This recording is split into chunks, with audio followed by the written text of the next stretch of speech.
Welcome back to another one. In this one, we're going to be talking about the rest or the jigger. Pretty much, I'd say the rest. So, certain situations on tables, you may not be obviously tall enough to reach. With the Supreme, they are obviously smaller than the Aussie 7-foot tables, so you very rarely have to use this. But when you do, it's good to know actually how to use it. So a few little tips on how to actually use the rest.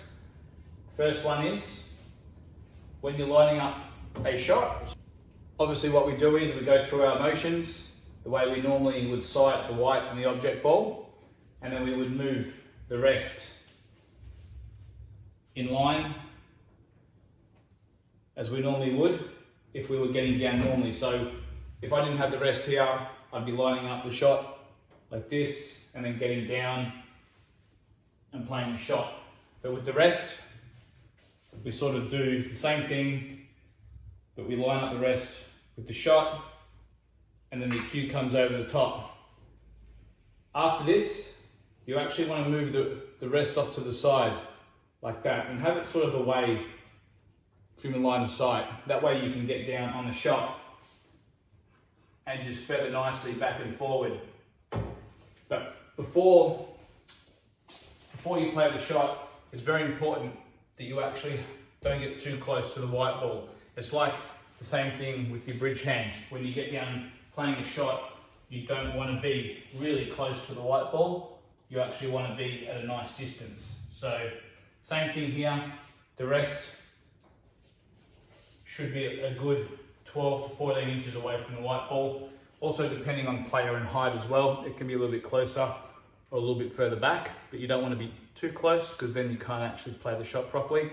And you don't want to be too far away because as you play the shot, you'll start to get the cue bend like that as you're coming through. So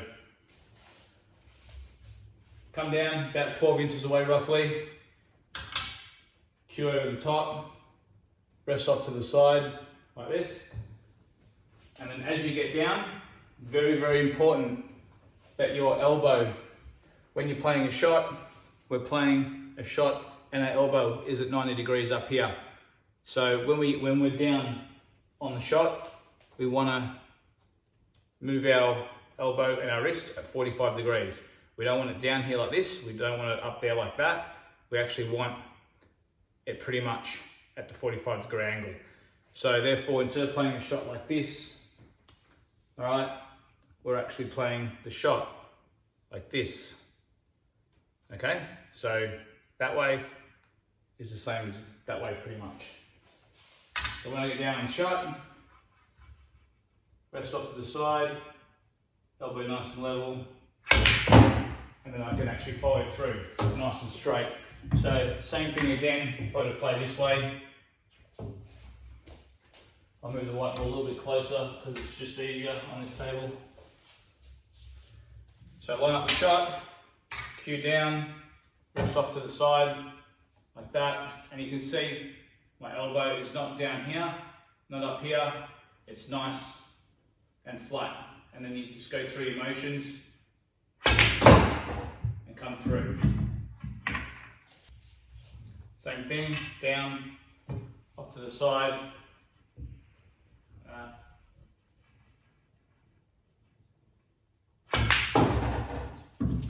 Doesn't get much easier than that. You'll find that if your elbow is too low or too high, you'll start seeing the cue deviate off to the left or off to the right, and it's something that you don't obviously want.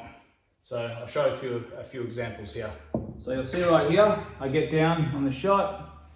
You can see that my elbow is nice and level. I move the rest off to the side, and then I can cue, I can feather nice and straight.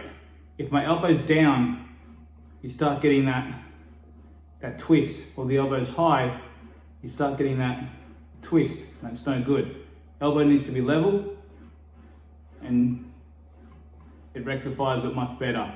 You don't want to grip the cue too solid, just a couple of fingers, elbow nice and level, and just come through. And remember to get the rest out of the way.